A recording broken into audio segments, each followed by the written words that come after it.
Hello guys, welcome back to our channel. நான் தான் உங்கள் குரு. இன்னைக்கு இந்த வீடியோவில் மிர்சாப்பூர் வெப் சீரிஸ் எப்படி இருக்குது அப்படிங்கிறத அந்த வீடியோவில் பார்க்க போகிறோம். ஸோ இந்த வெப் சீரிஸோட சீசன் 3 இப்போ அப்கமிங் மந்தில் வந்து ஸ்ட்ரீம் பண்ண போகிறாங்க.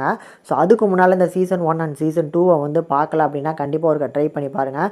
ஸோ அதுலேயுமே பார்க்கலாமா வேணாமான்னு யோசிச்சுட்டு இருந்தீங்க அப்படின்னா யோசிக்காமல் பார்க்கலாம். ஒரு நல்ல ஒரு க்ரைம் த்ரில்லர் ட்ராமாவாக கண்டிப்பாக இருக்கும். இதில் சீசன் 1 அண்ட் சீசன் 2 ரெண்டுமே தமிழ் டப்பிங்கோட அமேசான் ப்ரைமில் வந்து அவைலபிளாக இருக்குது. ஸோ டோட்டலாக வந்து ஒரு 19 எபிசோடு தான் 2 சீசனாக வரும். ஸோ 2 சீசனுமே டோட்டலாக ஒரு 17 மணி நேரம் இருந்துச்சு அப்படின்னா நீங்கள் பார்த்து முடிச்சிடலாம். ஸோ முடிஞ்சால் டைம் இருந்தால் ஒரு செக் அவுட் பண்ணி பாருங்கள். இப்போ இந்த சீரியஸோட ஒரு மொத்த ஒன்லைன் ஸ்டோரி என்ன அப்படிங்கிறத ஃபஸ்ட் லைட்டாக பார்த்துரும். ஸோ சீரியஸோட அந்த டைட்டிலுக்கு ஏற்ற மாதிரி மிர்சாப்பூரில் நடக்கிற அந்த சின்ன சின்ன பாலிடிக்ஸ் தான். அப்படி ஒட்டுமொத்த மிர்சாப்பூரையும் தான் கண்ட்ரோலில் வச்சிருக்கவர் தான் நம்ம பங்கஜ் திருப்பதி. இவருக்கு வந்து மெயின் பிஸ்னஸ் இந்த கள்ள துப்பாக்கிலாம் செஞ்சு விற்கிறது தான். ஸோ இவரோட பையன் தான் வந்து முன்னா. ஸோ இவர் அப்பாவோட வந்து இந்த செல்வாக்குனாலே என்னமோ வந்து தருதலையாக தான் வளர்றான். ஸோ ஊருக்குள்ள வந்து அடவெண்ட்டாக சுற்றிக்கிட்டு இருக்குது. அதில் ஒரு கட்டமாக ஒரு பிரச்சனையை பண்ண அந்த பிரச்சனையின் மூலமாக வந்து 2 எதிரிகளை சம்பாதிக்கிறான். அதை அப்பா வந்து இந்த எதிரிகள்லாம் சம்பாதிக்காத அவன் உனக்கு கீழே வந்து வேலை பார்க்குற மாதிரி நான் பண்ணி கொடுத்துருந்தேன். ஸோ அதனால் கொஞ்சம் அமைதியாக போ. எப்போவுமே நமக்காக விசுவாசமாக வேலை பார்க்குற வேலைக்காரங்க கண்டிப்பாக தேவை. ஸோ அந்த மாதிரியான ஒரு வேலைக்காரங்களை இவங்க 2 பேரும் கண்டிப்பாக இருப்பாங்க அப்படின்னு சொல்லி நம்ம ஹீரோவையும் பார்த்திங்கன்னா இந்த டீமில் இணைச்சிடுறாங்க. ஸோ நம்ம ஹீரோவும் அவரோட தம்பியும் இந்த கேங்கில் சேர்ந்ததுக்கப்புறம் இந்த வந்து கள்ள துப்பாக்கி பிஸ்னஸை நல்லாவே க்ரோ பண்ணி கொடுக்குறாங்க. இருந்தாலும் நம்ம முன்னாக்கு வந்து இவங்க மேலே வந்து எப்போவுமே அந்த பகை இருக்குது. நம்மளே அடித்தாங்க, அதனால் எப்போமாவது ரிவெஞ்ச் பண்ணணும்னு. பத்தாத குறைக்கு இவர் லவ் பண்ணுற ஸ்வீட்டி அப்படிங்கிற அந்த பொண்ணுமே வந்து நம்ம ஹீரோ தூக்கிட்டு போயிடுவாப்ல.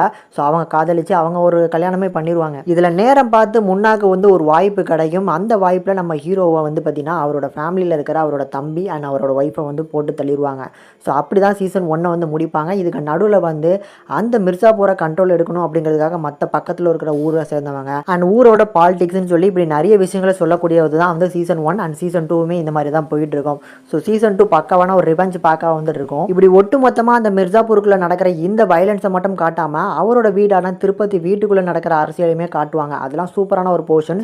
இப்படி எல்லாமே டீட்டெயிலிங்காக வந்து அமைச்சு கொடுத்தனால தான் என்னமோ இந்த சீசன் வந்து பார்த்தீங்கன்னா அவ்வளோ சூப்பராக இருக்கும். சீசன் 1 அண்ட் சீசன் 2மே இப்போ இந்த சீரீஸில் இருக்கிற பாசிட்டிவ் அப்படின்னா கண்டிப்பாக இந்த ராவான அந்த ஆக்ஷன் சீக்வன்ஸ் தான். அதுதான் இந்த சீரியஸுக்கு வந்து ஒரு நல்ல ஒரு பேக் போனாக இருந்திருக்கும். அதை தாண்டி அடல்ட் கண்டென்ட்டுமே இந்த சீரீஸில் ஹெவியாகவே இருக்கும். அதனால் வந்து கண்டிப்பாக ஃபேமிலியோட பார்த்து என்ஜாய் பண்ணுற மாதிரியான ஒரு சீரீஸ் கிடையாது. அதை வந்து மைலம் வந்து வச்சுக்கோங்க. இதுக்கப்புறமா இந்த சீரீஸில் இருக்கிற அந்த டிவி போர்ஷன்ஸில் அந்த ஒரு பெரிய இப்போ தாத்தா மாதிரி ஒருத்தர் இருப்பாப்ல. அவர் வந்து அந்த நேஷனல் ஜியோகிராஃபி தான் அதிகமாக பார்ப்பார். ஸோ அந்த போர்ஷன்ஸை வச்சு ஒவ்வொரு சீனாக கனெக்ட் பண்ணுவாங்க.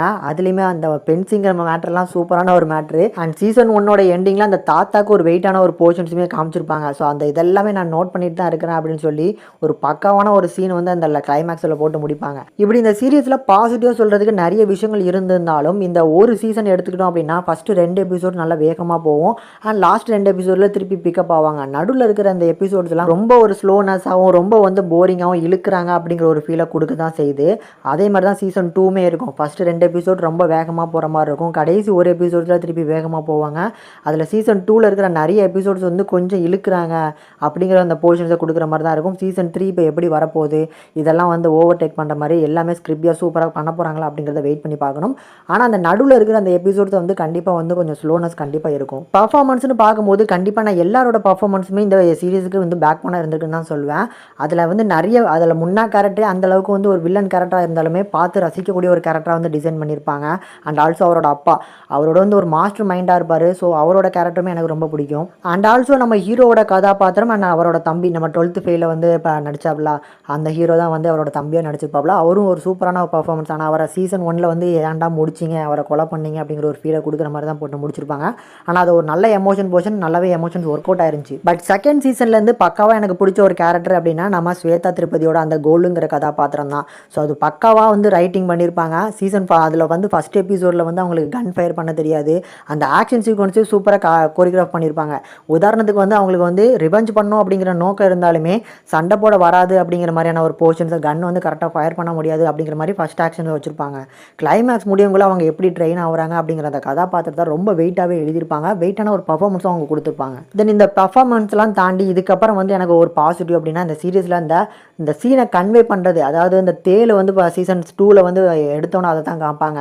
ஸோ அந்த கார்லாம் அடிப்படாமல் வந்து மிஸ் ஆகிற மாதிரி காமிச்சிருப்பாங்க. அதெல்லாம் இன்டெரக்டாக நிறைய மெசேஜை கேதர் பண்ணி தான் கொண்டு டெலிவரி பண்ணியிருப்பாங்க.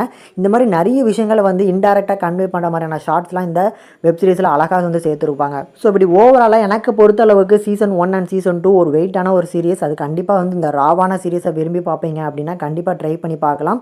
சீரியஸை வந்து தனியாக உட்காந்து பார்த்து என்ஜாய் பண்ணுங்கள். அது மட்டும் நான் மைண்டில் வந்து 2 டைம் சொல்லிக்கிறேன்.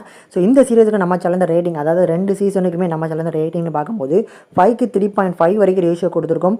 அப்கமிங்கில் வர அந்த சீசன் 3க்கு பயங்கரமாக வெயிட் பண்ணுறேன். அதுக்கு யாரெல்லாம் வெயிட் பண்ணுறீங்க அப்படிங்கிறதும் கீழே லீவ் பண்ணுங்கள் கமெண்டில். மறக்காம சர்ப்ரைஸ் பண்ணுங்க. தேங்க்யூ.